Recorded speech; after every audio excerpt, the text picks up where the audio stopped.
கவினோட அம்மாவும் நான் தான். அவனையும் இதே வயத்துல தான் நான் பெத்தேன். கவின், நான் தாண்டா உங்க அம்மா. இந்த பாழா போனவன் நான் செத்துட்டேன்னு உன்கிட்ட போய் சொல்லி வளர்த்திருக்கான். நீ வா கவின், இனிமே அவன் கூட இருக்காத, என் கூட வந்துரு. வா வா கவின். ஏய், அவ்வளவுதான் சொல்லிட்டேன். இனிமே உன்னை நம்பிலாம் என் புள்ளைய நான் விட மாட்டேன். என் 2 குழந்தைகளும் இனிமே எனக்கு தான். மறுபடியும் என் குழந்தைங்க பின்னாடி வந்த அசிங்கப்பட்டு போயிருவேன், சொல்லிட்டேன். அப்படியா? அவ்வளவு திமிராயிடுச்சு உனக்கு? என்ன மீறி என் 2 குழந்தைங்களையும் எப்படி இங்க இருந்து கூட்டிட்டு போறேன்னு நானும் பாக்குறேன்டி. ஐயோ, தயவு செஞ்சு சண்டை போடாதீங்க மாப்ள.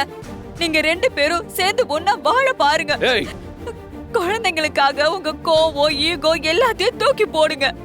வாடுறதுக்கு தானே கல்யாணம் பண்ணிக்கிட்டீங்க, அப்புறம் எதுக்காக இப்படி சண்டை போட்டுக்கிறீங்க? ப்ளீஸ் மாப்ள, உங்க கால்ல விழுந்து கேக்குறேன். என்னமா பண்ற நீ? வாய மூடு. யார் யாருக்கு மாப்பிள்ள? இவ்வளவு கேவலமான ஒரு பொண்ணை பெத்துட்டு என்ன மாப்பிள்ளை வேற கூப்பிடுறியா? பார், உன் பொண்ணு கூட எவனாலையும் வாழ முடியாது. பொண்ணை பெக்காம ஒரு பேய பெத்துட்டு இவ்வளவு பேச்சா? ஏய், மரியாதை உன் பொண்ணு கிட்ட சொல்லி வை. நிலா என் பொண்ணு, அவளை யாருக்கிட்டையும் நான் தரமாட்டேன்.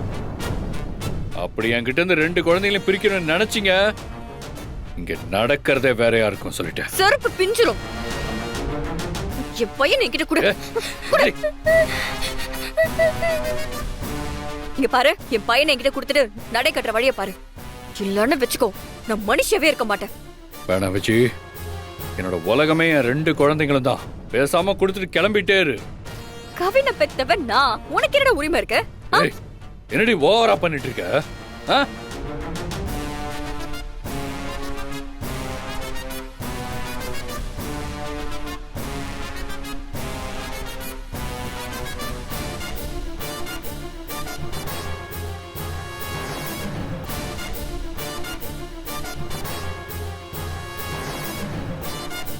பிரீத்தி, நீ கவினை கூட்டிட்டு போ.